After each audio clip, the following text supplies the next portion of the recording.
भूख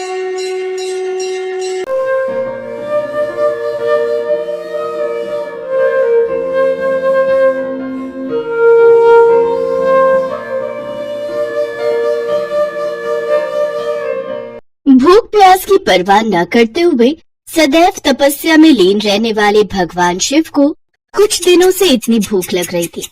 पार्वती, भोजन बन गया क्या? बहुत जोरों की भूख लगी है। ला रही हूँ स्वामी। ये लीजिए भोजन, आराम से खा लीजिए। मैंने आपकी थाली में पेट भरने वाले सभी व्यंजन परोस दिए हैं। अब संध्या को ही भोजन बनेगा, तब तक मुझे नहीं लगता आपको भूख लगेगी। हाँ, ऐसा ही होना चाहिए। बहुत भूख लग रही थी। शिवजी ने थाली का भोजन समाप्त कर लिया और आधे घंटे बाद फिर बोले, पार्वती, बहुत भूख लग रही है। उस भोजन का कुछ हिस्सा बचा है क्या? नहीं, उसमें से तो कुछ नहीं बचा। सारा आपको परोस दिया था। आपको फिर भूख लग गई है क्या? हाँ, ऐसा लग रहा है जैसे कुछ खाया ही नहीं है। कुछ बना दो पार्वती, बहुत भूख लग रही है। ठीक है, मैं कुछ बना देती हूँ। अगले कुछ दिनों तक ऐसा ही चलता रहा। माँ पार्वती भोजन बनाती जाती, भगवान शिव खाते जाते। इतना सारा खाना खाने की वजह से भगवान शिव का पेट और वजन भी बढ़ गया। स्वामी, रोजाना इतना भोजन खाने की वजह से आपका पेट देखो कहाँ जा रहा है। इतना बढ़ गया है। दिन पर दिन आप पेटू होते जा रहे हो।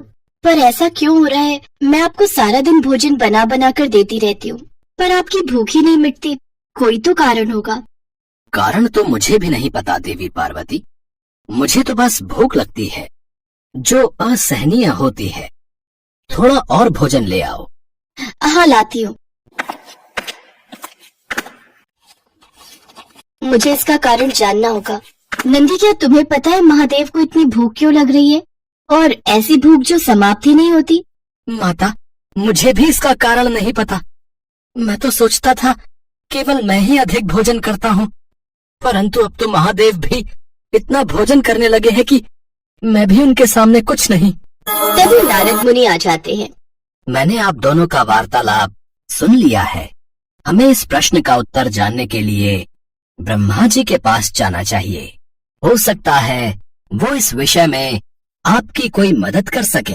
आप उचित कह रहे हैं देवर्षि, हमें ब्रह्मा जी के पास ही चलना चाहिए। माँ पार्वती नारद मुनि और नंदी के साथ ब्रह्मा जी के पास पहुँचती है, पर ब्रह्मा जी के पास भी इस समस्या का कोई समाधान नहीं था। मैं खुद आश्चर्यचकित हूँ कि महादेव आखिर ऐसा क्यों कर रहे हैं। ये उनकी कौन सी लीला है? इसका उत्तर तो मेरे पास भी नहीं है। ब्रह्मदेव, हमारी सहायता कौन करेगा ताकि हम जान पाए कि महादेव के साथ ऐसा क्यों हो रहा है?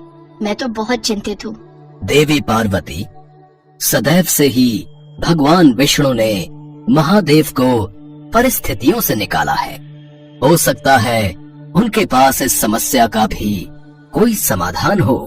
हमें विष्णु जी के पास चलना चाहिए। ठीक है ब्रह्मदेव, ऐसा ही करते हैं।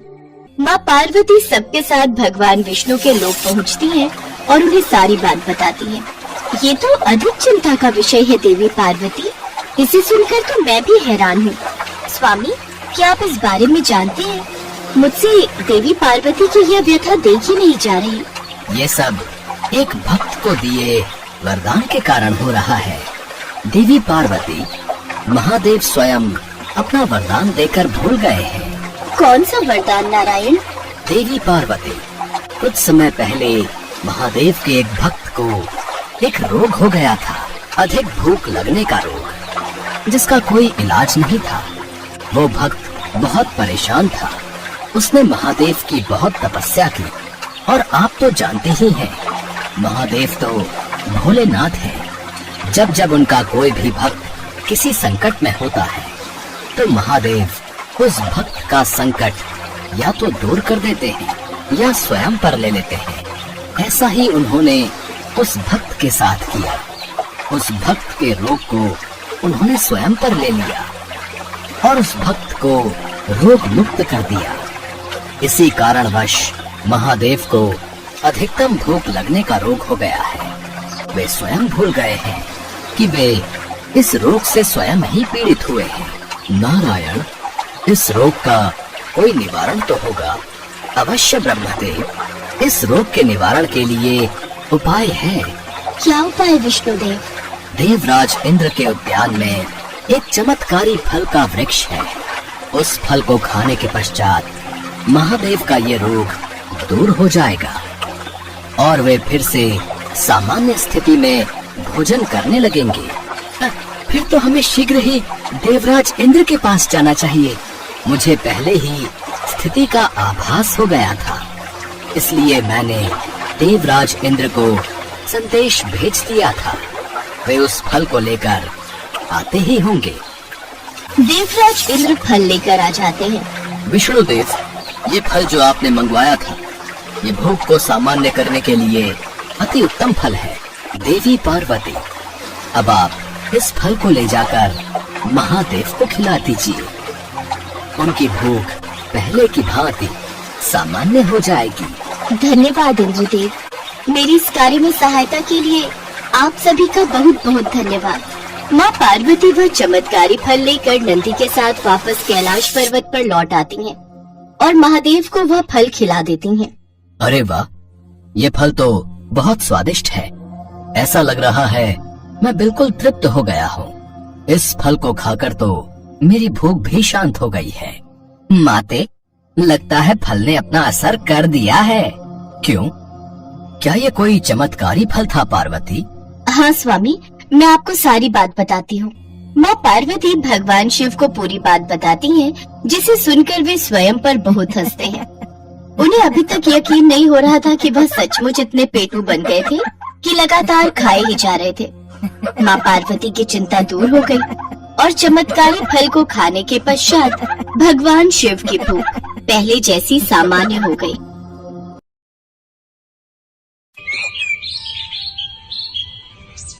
शीतल के पेट में दर्द शुरू हो गया। इसका मतलब वो आज अपने बच्चे को जन्म देने वाली है। शीतल पेट दर्द से तड़प रही है और जोर जोर से चिल्ला रही है। कोई मुझे अस्पताल ले चलो। लेकिन उस वक्त घर पर उसकी जेठानी के अलावा और कोई नहीं था और उसकी जेठानी जानकी उससे जलती थी। जानकी को बच्चा नहीं हुआ था। डॉक्टर ने कह दिया था कि जानकी कभी भी मां नहीं बन सकेगी और इसी बात से जानकी चिढ़ी हुई थी। शीतल को तड़पती हुई देखकर जानकी मन ही मन कहने लगी, इसकी प्रसव पीड़ा शुरू हो गई है। ये अब बच्चे को जन्म देगी और पूरे घर में इसका ही हुक्म चलेगा। क्या करूं क्या करूं? जानकी ये सब सोच रही थी और शीतल दर्द से चिल्ला रही थी, मुझे अस्पताल ले चलो दीदी, मेरा पेट फटा जा रहा है। नहीं शीतल, अस्पताल जाने की क्या जरूरत है? बच्चा तो घर पर ही हो सकता है। तू रुक जा, मैं इंतजाम करती हूँ। घर पर जानकी का पति नहीं था। शीतल का पति भी काम पर गया हुआ था। जानकी इसी बात का फायदा उठाना चाहती थी। वो शीतल को अस्पताल नहीं ले जाना चाहती थी ताकि शीतल का बच्चा डिलीवरी के वक्त ही मर जाए, लेकिन ऐसा हुआ नहीं। बहुत दर्द सहने के बाद शीतल ने एक हंसती खेलती हुई बेटी को जन्म दिया और अपनी बेटी को पहली बार गोद में लेकर शीतल की आंखों में खुशी के आंसू आ गए। मेरी बेटी, तू कितनी खूबसूरत है, आजा आजा मेरी बाहों में सो जा। शीतल अपनी बेटी को गोद में लेकर सो गई। वो बहुत थकी हुई थी, इसीलिए उसे नींद भी आ गई। शीतल जब गहरी नींद में थी तब जानकी ने उसकी बच्ची को गोद में ले लिया। मैं इस बच्ची को मार डालूंगी। शीतल तू सोई रह, मैं तेरी बेटी का काम तमाम करके आती हूँ। जानकी शीतल की बेटी को लेकर घर से बाहर चली गई और दौड़ती हुई थोड़ी दूर एक जंगल में चली आई। मैं इस बच्ची को यहीं पर रख देती हूँ, जंगली जानवर खा जाएंगे इसे। जानकी खुश हो गई और शीतल की बेटी को जंगल में रखकर वापस चली गई। शीतल का पति घर लौटा। शीतल की भी नींद टूट गई। बेटी, मेरी बेटी कहाँ गई? दीदी दीदी मेरी बेटी कहाँ गई?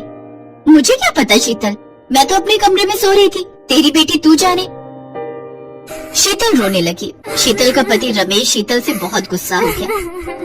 क्या तुम अपने बच्चे को संभाल कर नहीं रख पाई? कैसी माँ हो तुम? मेरा विश्वास कीजिए, वो मेरी बाहों में सो रही थी। उसके बाद क्या से क्या हो गया मुझे कुछ नहीं पता चला। तो फिर जाओ ढूंढ कर लाओ मेरी बेटी को। उसे ढूंढे बिना इस घर में कदम मत रखना। रमेश ने शीतल को धक्के मारकर घर से निकाल दिया। शीतल रोती हुई इधर उधर भटकने लगी।